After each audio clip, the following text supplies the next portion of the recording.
Alright, this is a poem I wrote a while ago, but have never read in anywhere before.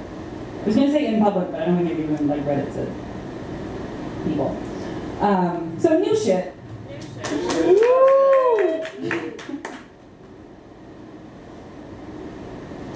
There's a boy that you are not fucking.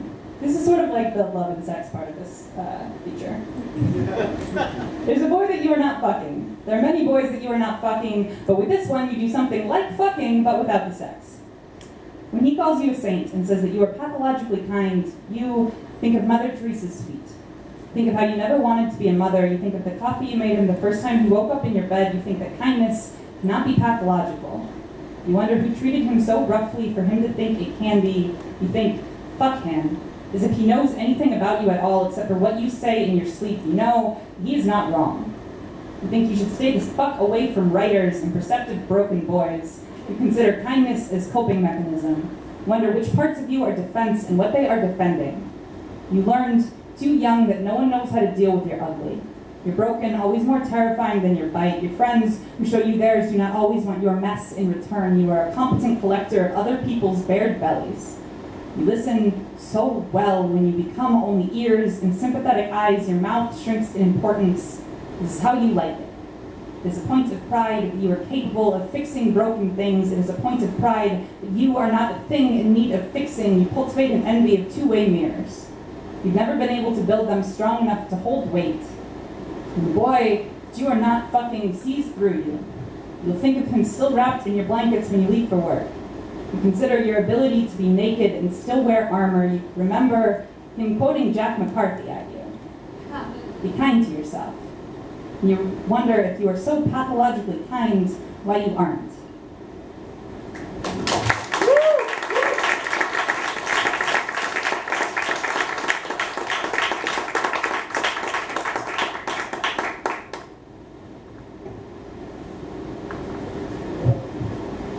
This is sort of a love poem. Sort of. And it's in my chapbook. It is possible that I don't love you. Even though I say I love you, even though my hand holds your hand and says, yes, this is a good hand, I love it, I love you, even though my mouth kisses your mouth and says I love you, and usually while it is kissing you, but sometimes. Even though my body lies next to your body and says home, and I love you, even though my head rests on your chest and sleeps and says I love you, even though my laugh calls out to your laugh and says I love you, even though my voice talks to your voice and says so many things, and I love you, and so many different things made up of different words that mean I love you, even though my hand holds your dick and says, and I love you. It's possible that none of this is true. That my eyes are liars, and my hands are liars, and my voice is a liar. It's possible that my mouth is a liar, and my head is a liar, and my laugh is a liar. It's possible that my body is a liar, and my orgasms are so many liars, and that I am a liar.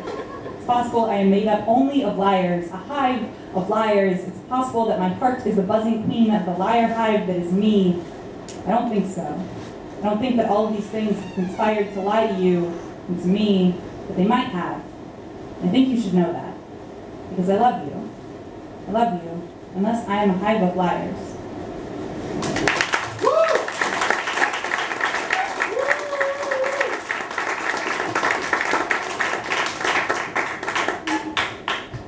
Okay, I'm going to do 2 more poems. Cool? Okay. I have always had a thing for sidekicks. I love Watson more than Sherlock. I find Spock more compelling than Kirk. Frodo might be the hero, but Sam is the one that I want to take home. The characters I admire most are kind. They bandage wounds, they prop up, they act out of love instead of pride. The sidekicks. These are the kind ones. These are the kind men. Characters I admire most are men. I find it difficult to admire women for kindness. The women I admire are hard. They are Katniss and Ripley and Starbuck. They are Double or Nothing. They are Swagger, Burn, Watch Me. Experience and fiction have taught me that women only earn respect by not having any soft spots. I don't admire women who don't have sharp edges. The men I admire get to be hapless and sweet.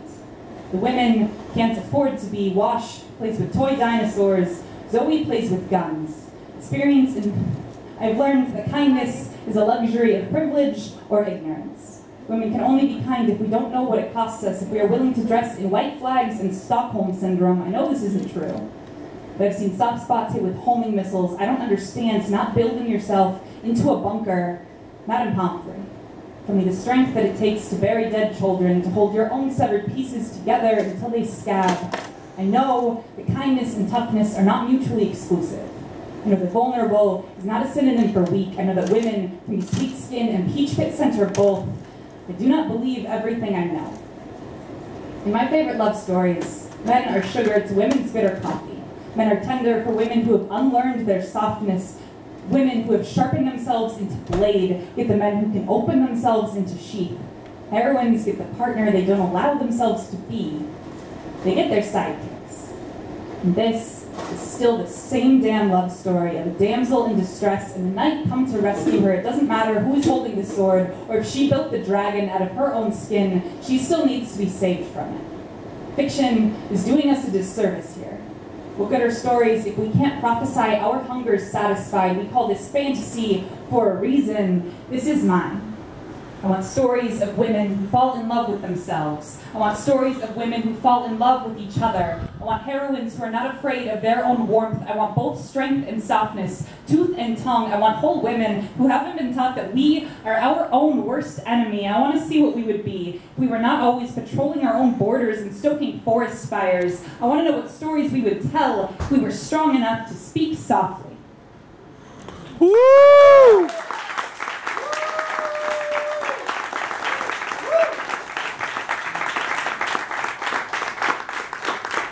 Thank you guys so much for having me. This is such a wonderful event, and I don't get up here nearly enough, but it's such a joy every time I'm here, so thank you for having me as your teacher. I'm going to do one more poem, and then we can get on with the evening.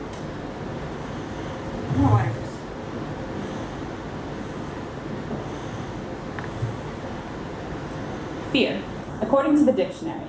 Noun, a distressing emotion caused by the anticipation of danger or pain. Fear, according to the Bene Gesserit, I must not fear. Fear is the mind killer. Fear, according to Eowyn of Rohan, what do you fear, my lady? A cage. Claustrophobia, noun, a pathological fear of being trapped or locked in an enclosed space, such as a cage. Cage, noun, 1, a box-like enclosure for confining and displaying birds or wild animals. 2, anything that confines or imprisons, such as fear. Fear is a cage. A cage is the mind killer. What do you fear, my cage?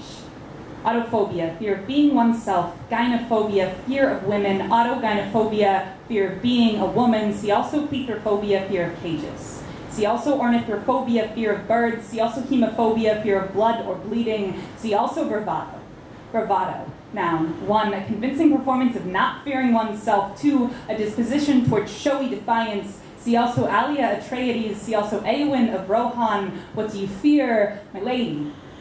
Lady, noun, 1, a woman, especially one of high social station. 2, a cage for confining birds, wild animals, and other things with teeth. Teeth. Plural noun. 1, a cage in the mouth used to contain blood and tongues. 2, the hardest part of the human body. 3, a tool used in speech both to create sounds and to bite them back. 4, a thing that birds do not have. Bird. Noun, 1, the thing with feathers. 2, what cages are afraid of. Cage, verb, to hide a thing you fear. Fear, verb, to lock a thing in a cage so it cannot bite or bless you. Bite, verb, to draw blood with teeth. Bless, verb, to give birth to birds. Bird, bite, teeth, body, self, bless, cage, blood, lady, hide.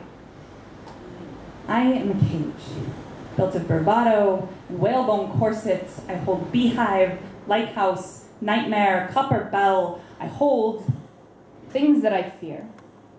Fear is a cage I must not cage. A cage is the little death that brings total obliteration. I will dismantle my cage, bone by bone. I will permit it to pass through me. Where the cage has gone, there will be nothing left. Nothing except blood and birds and teeth. Woo!